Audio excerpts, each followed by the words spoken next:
My name is Mike Nelson. My job, underwater research. I've had many tough underwater assignments.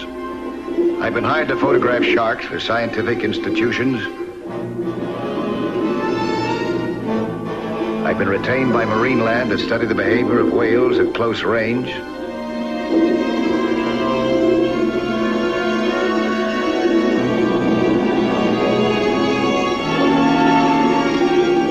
I've explored the treacherous hulks of sunken ships for insurance companies. But the most dangerous job I ever encountered arose on a job when I was hired as a consultant by the Costigan Light Metals Company.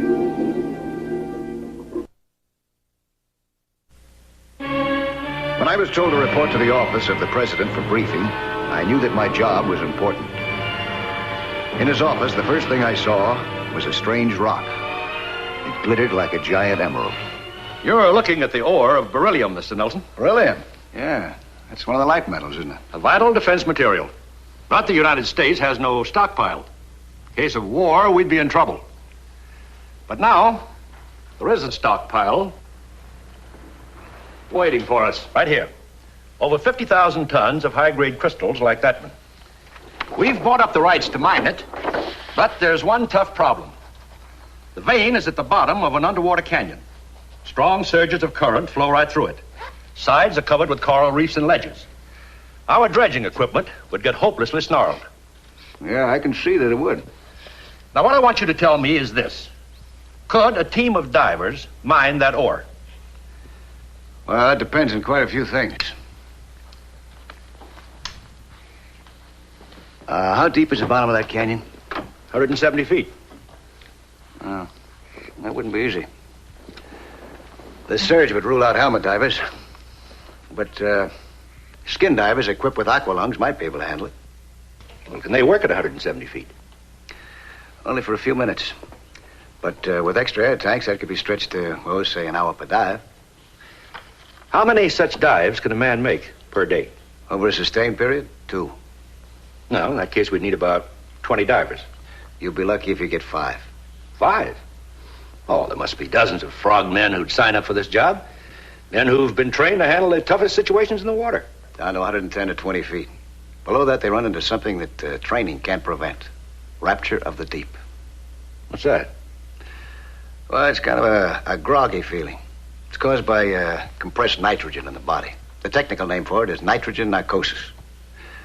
You don't know where you are and you start seeing things. Some men actually become violent. Well, does that affect all divers? More or less. Some divers can feel it coming on and they swim up to shallow water until it goes away. Others can't recognize the early symptoms. They're the ones that you won't be able to use. Well, will you help us find divers that we can use? I'd certainly be glad to try. Thank you, Mr. Nelson.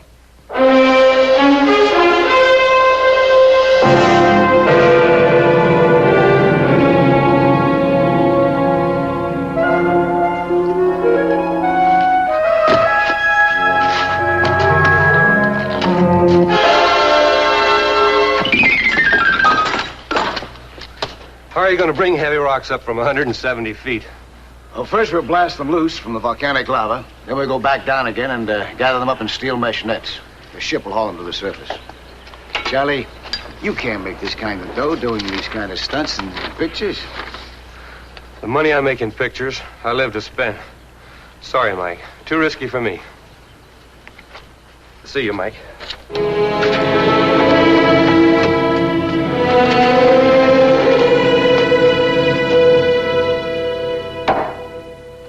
That'd mean I'd be closing up shop, wouldn't it? That's right. But think of the dough you'd be making. How long before I'd have to leave for Madagascar? 10 days from now. Of course, you're going to have to pass some tests first. We couldn't fly you halfway around the world and then find out that you couldn't handle the job. If I can't handle the job, buddy boy, nobody can. Hand it over.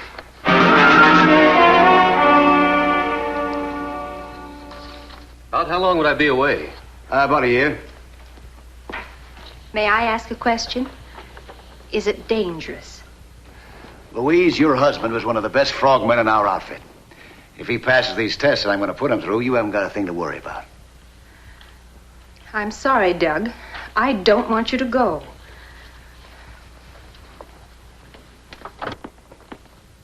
But Louise. $300 a week plus expenses. We can't afford to pass up a deal like this. You're over 30, my darling husband.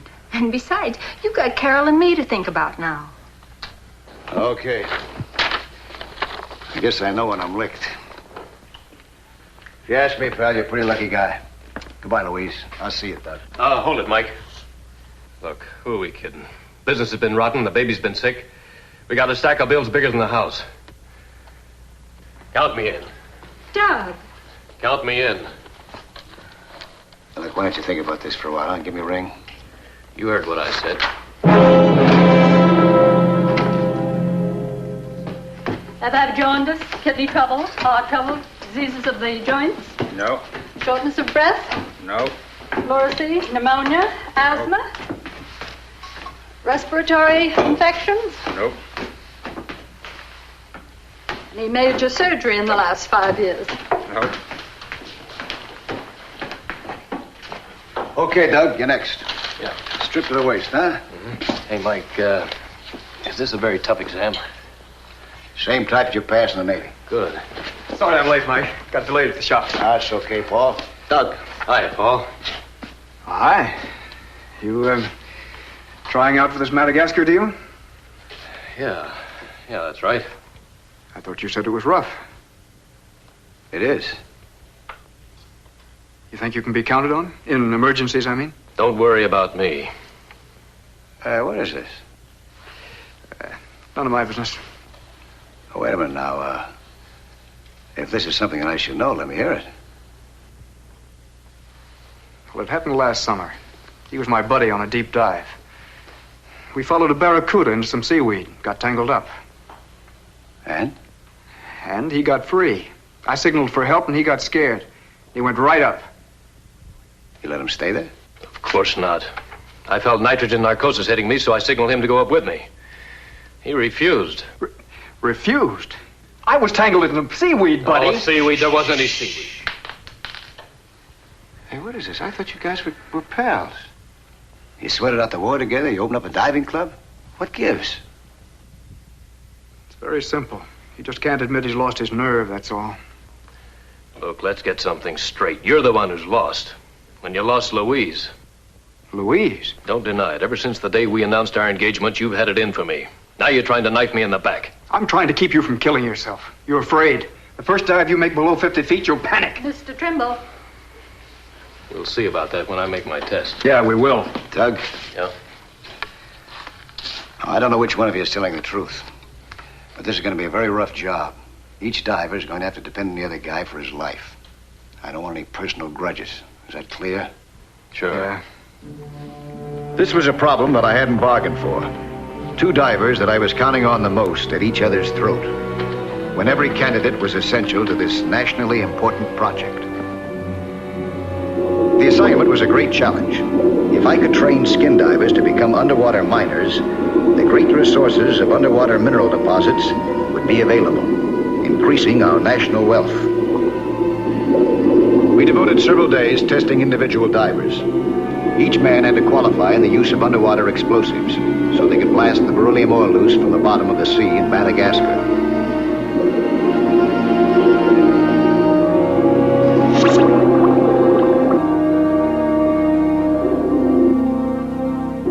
After the fuses were lit, we returned to our base of operation, a diving barge, anchored 1 mile offshore and equipped with a hoist, emergency devices, and a cabin with a decompression chamber, in case anyone might suffer from the rapture of the deep. This was the last day of the tests. Mr. Costigan was aboard, and he had very good reason to be concerned.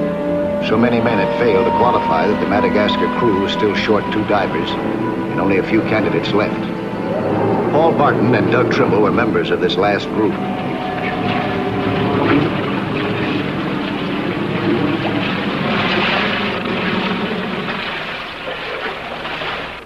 About 5 seconds to go. Now.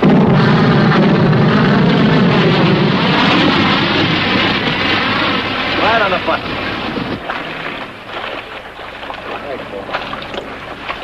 All right, men. We're right over the spot now. The next phase of this test will be a dive to the bottom. You'll all go down in pairs. Each man will have one of these nets lowered to him. Johnny, will you bring it in, please? One of these. It'll be your job to fill it with as many rocks as you possibly can. Ain't question. Any particular size rock? The bigger the better. Those explosions must have broken plenty of them loose. How much time are we going to have? 4 minutes. Oh, and let me caution you. Don't work too fast. I don't want anyone collapsing on me down there. Oh, and if you feel the Rapture coming on, signal me and go on up. Is it all clear? Right. Okay. Let's get wet, huh?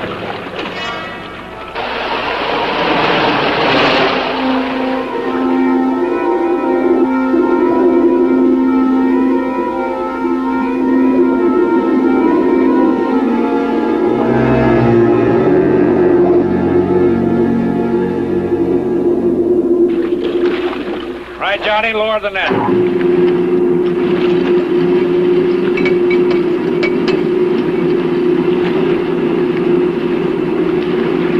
Getting nervous, Billy boy? Not a bit.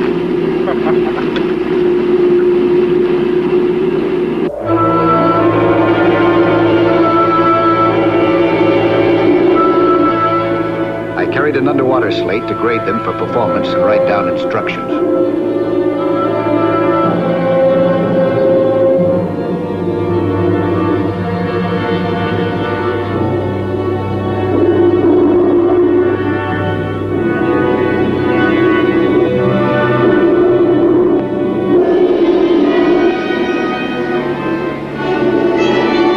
Two divers began working at a good steady pace without hurrying.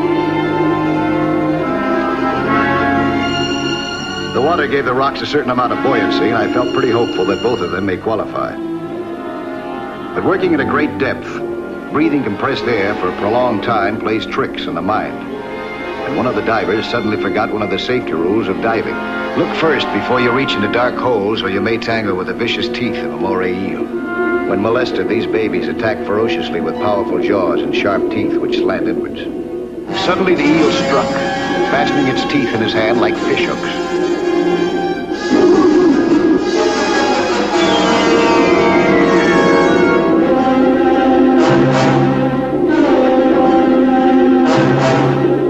Killing the eel proved to be a tough job, but prying those jaws loose was even tougher.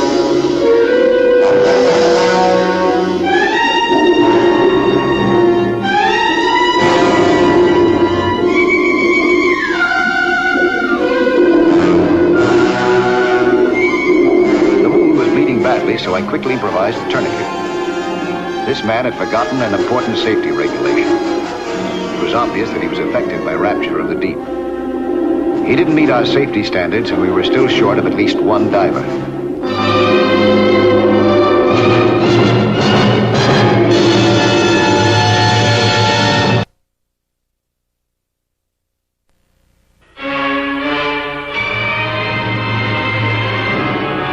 I now had 7 men for Costigan's crew, but at least one more was needed to make the project practical. The tests of Doug Trimble and Paul Barton would be vitally important. But first, we had to take care of the injured man. Get the first aid kit.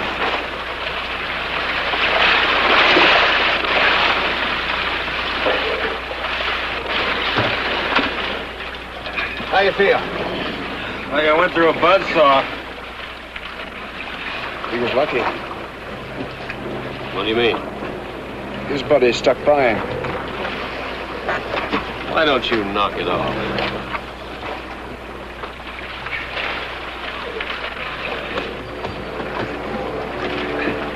You got a rope around him. Watch out below there.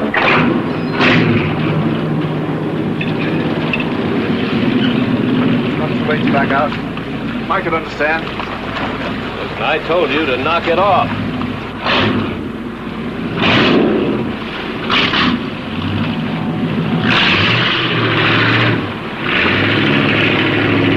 I didn't chicken out on you last summer.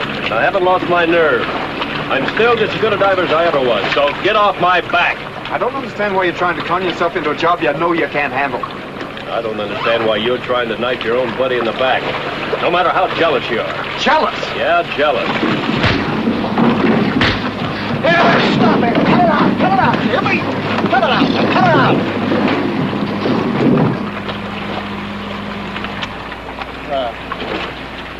suppose I ought to be grateful to both of you. You saved me from making a costly mistake. Putting you on the crew. You're both out. Hey, hold it, Mike. Why not take one of them? I need every man I can get. Okay. One of you goes. Which one? We'll soon find out. Put on your scuba.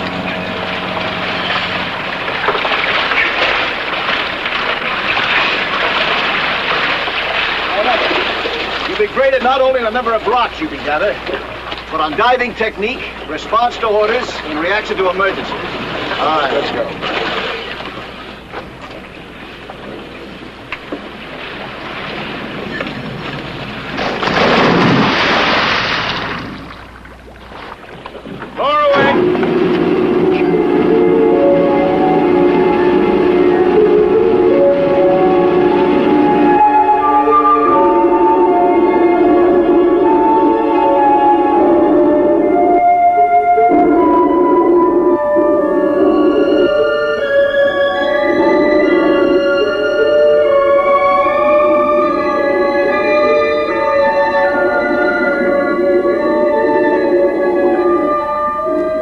Started out with an impressive show of strength, working fast. I wondered how long he could keep up that pace, though. Doug worked more slowly, apparently saving himself the long haul. Both men seemed to react favorably to the extreme depth and pressure. I always knew that they were good divers. I was impressed by Doug's good sense. He knew that he was falling behind, but he stuck to his slower pace. It was clear that he knew his own limits and wasn't taking any foolish chances. On the other hand, Paul seemed dissatisfied with a comfortable lead.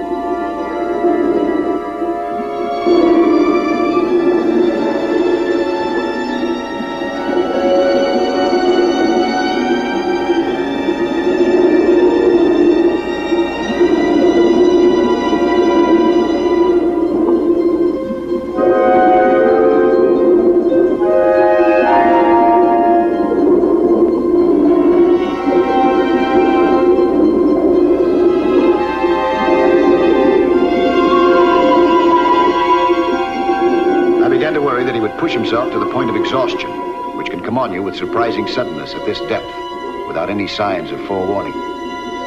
I gave him immediate instructions on my slate.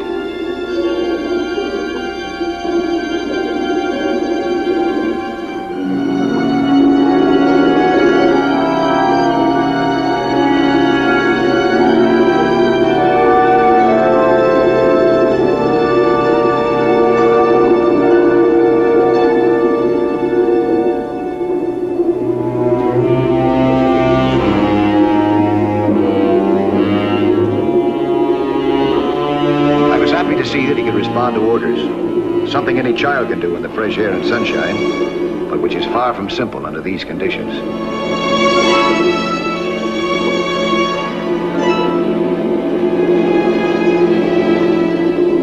Both men were working extremely well, collecting rocks of different sizes.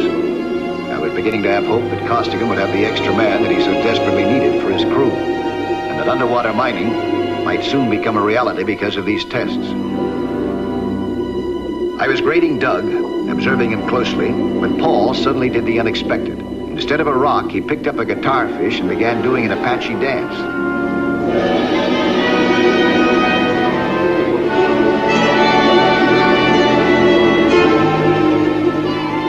Then he seemed to think that it was a golf club and imagined himself on the fairway. He was as giddy as a schoolgirl. This wasn't funny.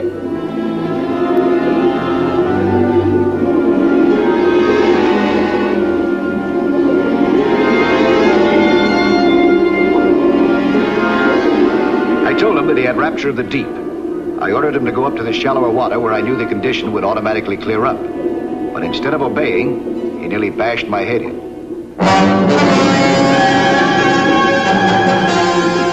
Then he surprised Doug. This was Rapture of the deep at its unpredictable worst. One minute he was like a kid playing games. The next he was a crazed madman bent on killing every living creature within reach.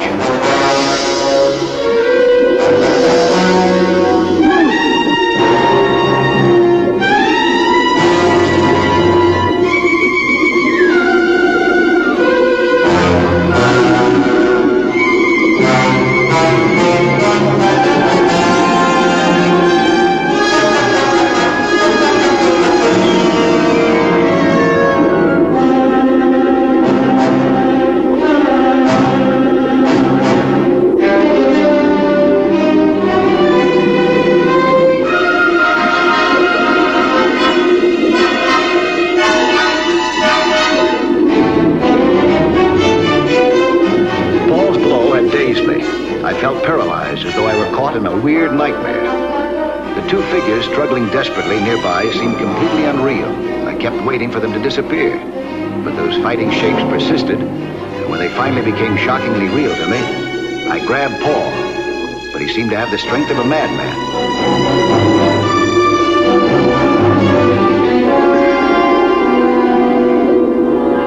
It took a judo hold to finally subdue him. I pushed him into the rock net and had him hauled up. This created a new danger. In his condition, he might neglect to expel the compressed air which was expanding rapidly in his lungs as he was hauled up toward the surface. But the decompression chamber we had on our barge was for just such an emergency. It would prevent Paul's lungs from rupturing, which would almost certainly kill him. Get him into the decompression chamber. By applying air pressure inside the chamber, we took him back to the same conditions of 170 feet below and kept him there for 6 hours. How do you feel, Paul? Okay. It's the last stop.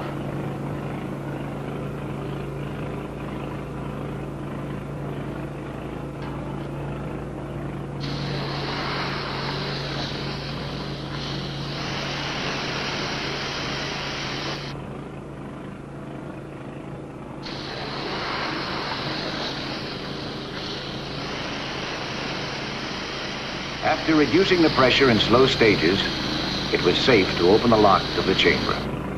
Is there a blanket over there, Mr. Costigan?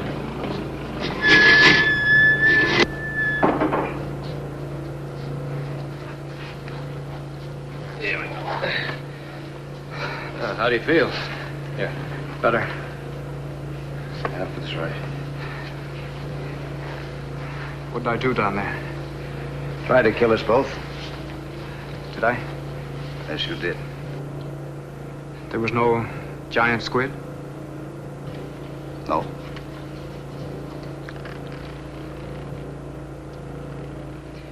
Last summer, no seaweed. I guess that lets me out. I'm afraid it does, Paul. I'm sorry for the way I acted. Forget it. We both know how 170 feet of seawater can knock a guy off base. That right, Doug? That's right.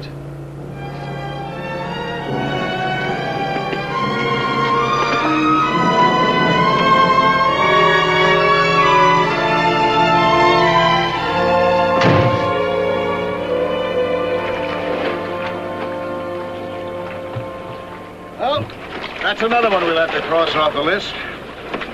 And that wraps up the test. 8 qualified.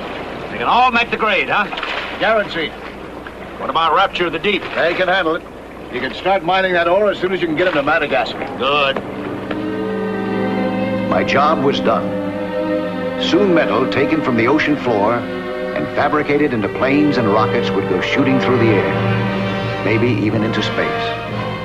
And underwater mining would become a fact.